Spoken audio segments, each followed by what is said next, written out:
Absolutely, it's the same system, but given a medieval twist.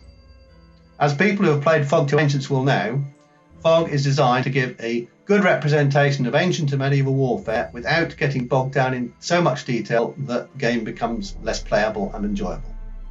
It's a top-down design rather than the bottom-up design.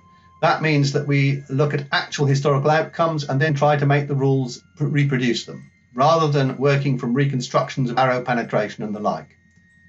Long experience of playing and developing tabletop wargames rules, almost 50 years now, has taught that bottom-up designs paradoxically tend to produce less historical results, because any error in the assumptions can become magnified to the point where the outcomes are less rather than more historical. It's a morale-based rather than the casualty-based system. The goal is to make the enemy run away rather than to kill them all. Historically, most of the casualties were inflicted when a defeated army was pursued.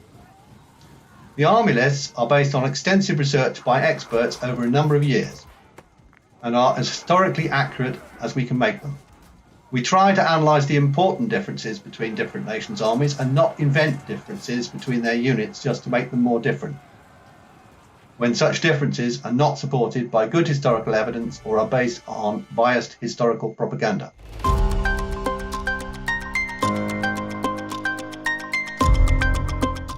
The mechanics are mostly exactly the same as Fog Ancients. Unit types that have analogues in Ancients will behave the same. However, the new medieval troop types, such as knights, dismounted knights, crossbowmen, longbowmen, new types of spear unit, standard wagons and so forth, will interact differently.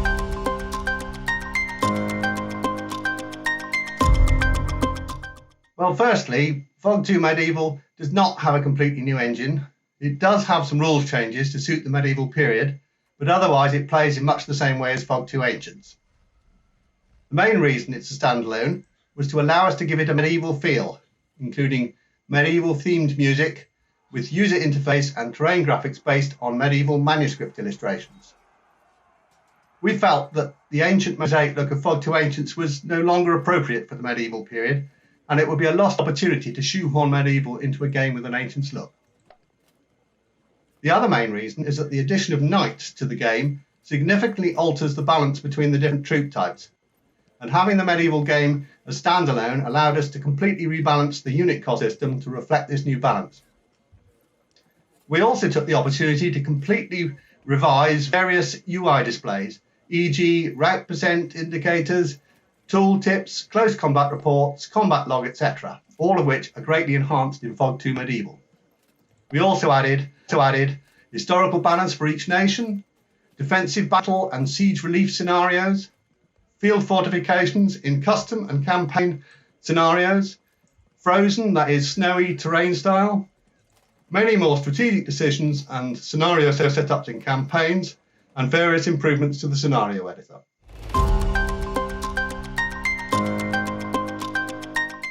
There are 12 epic battles covering some of the more important engagements in Northern and Central Europe in this period.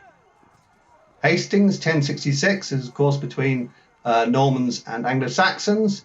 Tinchebray 1106 is between Normans and Anglo-Normans. Trutina 1110 is between Bohemians and Poles. Krugmar 1136 is between Welsh and Anglo-Normans. The Battle of the Standard, 1138, is between Scots and Anglo-Normans. Steps, 1213, is between Brabançon and Liégeois factions in the Low Countries. Bouvines, 1214, is between the Kingdom of France and the Holy Roman Empire. Otepar 1217 is between the Livonian Sword Brethren and an alliance of Estonians and Pskovian Russians. Kalka River 1223 is between the Mongol invading forces and the Russians. Bornhoved 1227 is between Germans and Danes. Lake Pipus 1242 is between the Teutonic Knights of the Teutonic Order of St. Mary of Jerusalem versus the Alexander Nevsky's Russians. And Crescentbrunn 1260 is between Hungarians and Bohemians. All of these have been developed by Paul Adaway, and I think you'll agree he has done a very fine job of it. I rather like the Lake Pipers scenario, but they're all interesting. I find all of the factions interesting for different reasons. With the traditional feudal armies, the key is combined arms tactics between knights, crossbowmen or archers, and spearmen. Humans and Mongols try to defeat feudal armies by horse archery and evading their charges. Other armies, such as the Baltic tribes, Welsh and Irish, must make optimum use of terrain to stand up to feudal armies. The base game covers northern and central Europe in the period 1040 to 1270 AD.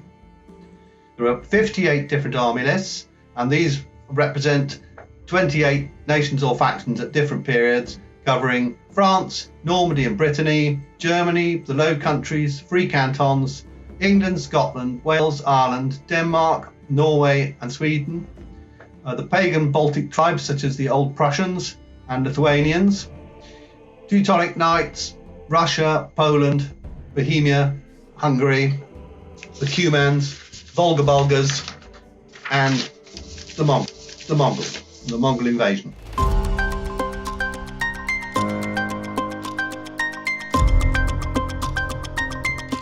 The lack of such indicators is a deliberate part of the design philosophy.